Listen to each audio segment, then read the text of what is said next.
Halo, perkenalkan nama saya Hamai Fauzanu, peserta praktikum SAP Teori dari kelas Sistem Enterprise B, Departemen Sistem Informasi ITS tahun 2020. Pada kesempatan kali ini, saya akan menjelaskan mengenai penggunaan modul Production Planning atau PB di SAP dan modul lainnya oleh perusahaan yang bergerak di bidang manufaktur. Perusahaan yang saya pilih ini merupakan perusahaan perakitan jam dinding dengan produk utamanya tentu saja berupa jam dinding dengan berbagai variasi warna, namun hanya dengan satu ukuran diameter. Daftar bahan atau bills of materials yang digunakan untuk dapat membuat satu unit jam dinding adalah sebagai berikut.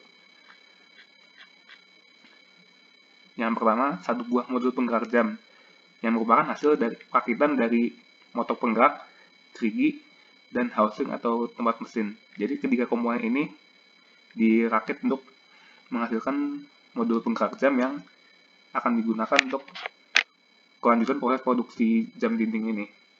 Kemudian yang berikutnya adalah satu set jarum jam sebanyak 3 buah untuk jarum jam, jarum menit, dan jarum detik. Kemudian satu buah bodi jam, ini yang warnanya bisa berbeda-beda, warna frame lingkaran jamnya, serta yang terakhir satu buah kaca yang berbentuk bulat. Perusahaan ini menerima pesanan jam dinding sebanyak 500 unit dari PT XYZ yang akan dikerjakan pada bulan Juni dan Juli serta akan dikirimkan pada bulan Agustus. Pengadaan untuk seluruh bahan baku yang diperlukan akan dilakukan dari PT ABC, dan perusahaan ini sudah menggunakan modul-modul SAP sesuai dengan kebutuhan untuk proses manufaktur. Pertama-tama, untuk menggunakan modul SAP oleh perusahaan ini, dilakukan konfigurasi terlebih dahulu.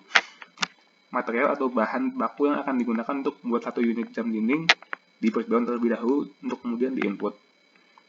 Kemudian dilakukan proses routing atau perangkaian aktivitas dalam proses manufaktur produk ini.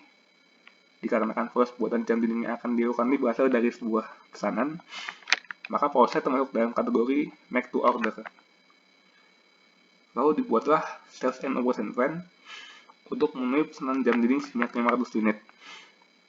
Kemudian dilanjutkan dengan MPS atau Master Production Scheduling dan MRP atau Materials Requirement Planning.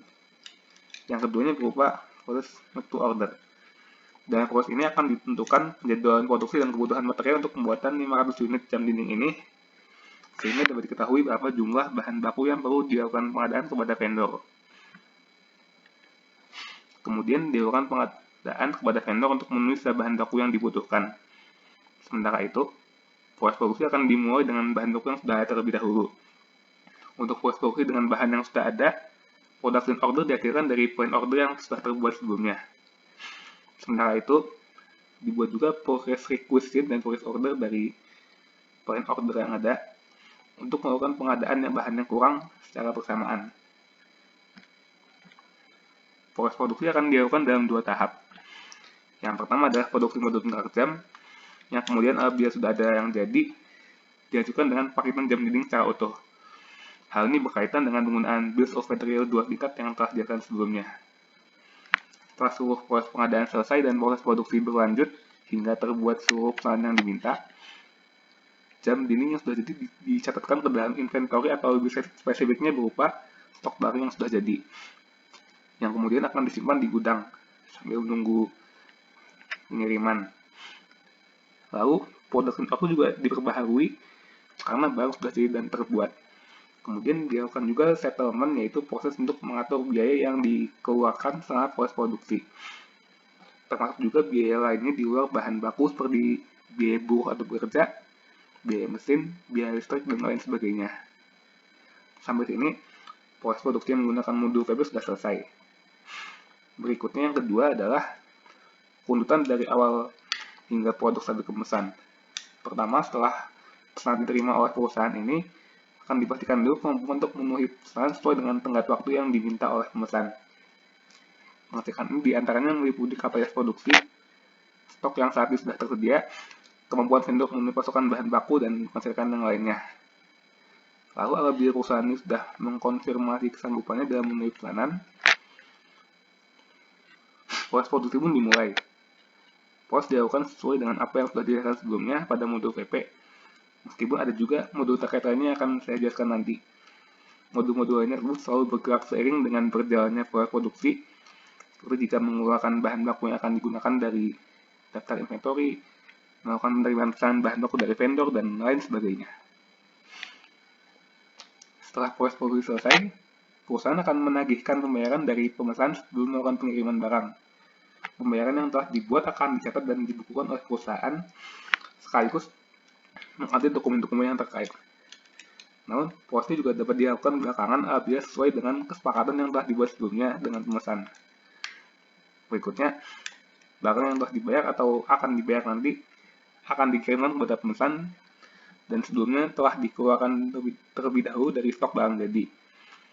Kemudian setelah pemesan mengkonfirmasi penerimaan barang, proses baru dapat dinyatakan selesai.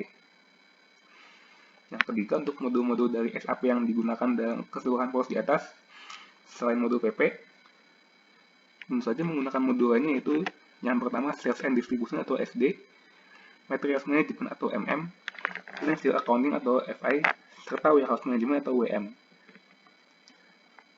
Kelimanya akan saling berkaitan dan saling mempengaruhi dalam proses ini. Dan yang terakhir, untuk penjelasan penggunaan keempat modul tambahan tersebut, yang pertama untuk modul SD, digunakan diantaranya untuk membuat pemesan sebagai business partner dan membuat dokumen pembayaran. Meskipun misalnya pemesan hanya akan memesan sekali, tetap diperlukan data pemesan berupa one-time customer. Kemudian yang kedua, modul MM digunakan untuk mengatur bahan-bahan produksi yang diperlukan, termasuk diantaranya mengatur pengadaan bahan baku dari vendor yang ditunjuk. Sementara itu, modul FI digunakan untuk hal yang berkaitan dengan jurnal, accounting, pembukuan, dan sebagainya. Karena tentunya proses penggunaan pesanan ini berkaitan erat dengan keluar masuknya inventory dan kas perusahaan. Dan yang terakhir, modul WM digunakan karena proses manufaktur ini juga berkaitan dengan pergudangan atau warehouse. Seperti contohnya melakukan manajemen stok bahan baku maupun barang yang sudah jadi, termasuk jika ada pertambahan bahan baku dari hasil pengadaan yang telah diterima. Mungkin itu saja yang bisa saya sampaikan pada video kali ini. Terima kasih telah menonton video ini sampai selesai. Kurang lebih saya mohon maaf, dan terima kasih telah mengikuti seluruh video praktikum SLA Theory dari saya.